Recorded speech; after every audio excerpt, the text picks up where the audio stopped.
Mari kita berdoa. Bapa dalam surga, di kesempatan yang indah ini kami hendak duduk diam di kaki Bapa. Kami hendak menerima didikan, ajaran dan nasihat dari Bapa saja. Mari Roh-Mu yang kudus, berbicaralah kepada setiap kami pribadi lepas pribadi. Kami datang dengan rasa lapar dan haus akan kebenaran firman-Mu. Dalam nama Tuhan Yesus kami berdoa. Amin. Shalom saudaraku, apa kabar? Saya berdoa kita semua dalam keadaan baik-baik saja. Pada kesempatan ini, saya akan membagikan kebenaran firman Tuhan tentang dipercaya Tuhan.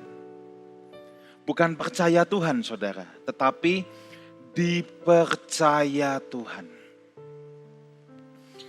Setiap orang Kristen pasti mengaku dirinya bahwa dia percaya kepada Tuhan. Tidak ada orang Kristen yang mengaku dirinya tidak percaya kepada yang mulia Tuhan Yesus. Kalau dia tidak percaya, ngapain jadi Kristen, saudaraku? Tetapi sekarang yang saya hendak persoalkan adalah, apakah kita bisa dipercaya Tuhan Yesus atau tidak? Jadi bukan sekedar kita mempercayai Tuhan Yesus, tetapi apakah kita bisa dipercaya oleh Tuhan Yesus atau tidak? Satu hal saudaraku, trust atau kepercayaan itu mahal harganya. Itu mahal. Setiap orang yang mau mendapatkan trust harus bekerja keras untuk trust itu.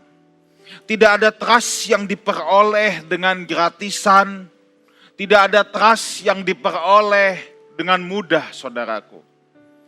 Bagaimanapun orang harus bekerja keras mendapatkan trust itu. Kalau kita bisa percaya kepada seseorang, biasanya karena orang itu sudah bekerja dengan trust itu sampai kita bisa percaya. Namun belum tentu berlaku sebaliknya. Maksud saya adalah kita percaya seseorang karena dia telah mengerjakan trust itu sampai kita bisa percaya. Tapi kalau kita tidak pernah mengerjakan terhadap orang tersebut, belum tentu dia percaya sama kita, saudara. Belum tentu, belum tentu. Belum tentu orang itu bisa mempercayai kita kalau kita tidak pernah bekerja untuk trust itu. Sebagai hamba Tuhan, sebagai gembala jemaat di Lifehouse Jakarta ini, di Lifehouse Family, saya harus bekerja keras untuk trust itu, saudaraku. Dan kerja keras di sini bukan sekedar berkhotbah, tetapi saya harus serius menghidupi apa yang saya khotbahkan dan mengkhotbahkan apa yang saya hidupi. Kalau saya bisa cakap berkhotbah dengan baik, tapi saya tidak serius dan sungguh-sungguh menghidupinya, maka lambat laun saudara yang berinteraksi dengan saya juga pasti tidak punya trust terhadap saya. Atau saya cuma dikatakan omong doang, cangkem tok. Tetapi untuk saya bisa gain trust, bisa dipercaya oleh setiap saudara yang mendengarkan saya juga harus serius belajar menghidupi apa yang saya khotbahkan dan mengkhotbahkan apa yang saya hidupi, saudaraku. Dan untuk hal ini saya harus beritahu bahwa setiap orang itu memiliki seperti yang namanya saving trust account. Ketika kita bekerja untuk trust itu, kita sedang menabung di trust account itu. Katakan saya berinteraksi dengan si A. Saya sedang menabung di trust account. Jadi dalam diri A, dalam pikiran si A itu ada saving trust account. Oh, ini Pastor Wigan. Ini yang lain. Setiap saya bekerja untuk trust itu, saya mengupayakan trust itu, saya sedang menabung di, di saving trust account yang ada dalam diri si A tentang saya. Menabung pelan-pelan, menabung pelan-pelan. Bahayanya dengan saving trust account ini atau gawatnya saudara, menabungnya kita susah. Sedikit demi sedikit. Sedikit demi sedikit. Tetapi sekali diambil saudaraku, sekali tabungan trust ini diambil, bisa ludes total atau berkurang sangat banyak. Pasti saudara memahami apa yang saya maksudkan, bukan? Gimana kalau orang selama ini bisa kita percaya, tapi sekali dia menipu kita, kita sulit untuk bisa percaya dia seperti dulu lagi. Itu yang saya maksudkan.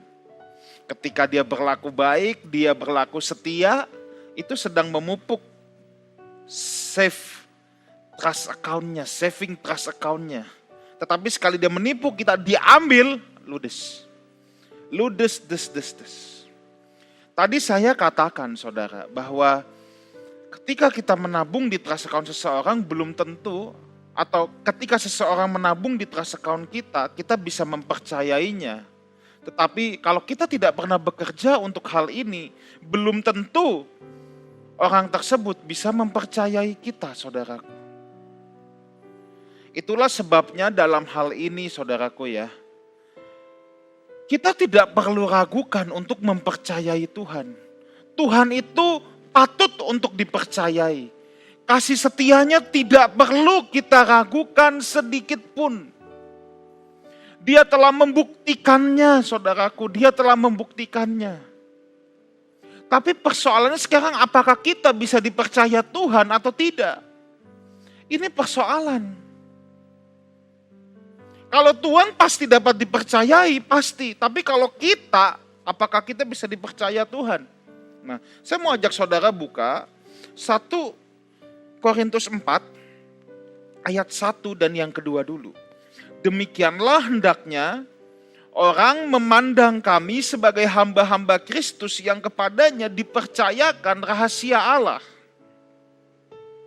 Yang akhirnya dituntut dari pelayan-pelayan yang demikian. Sebab mau dipercayakan rahasia kan, yang akhirnya dituntut dari pelayan-pelayan yang demikian. Maksudnya pelayan-pelayan yang bisa dipercayakan rahasia Allah.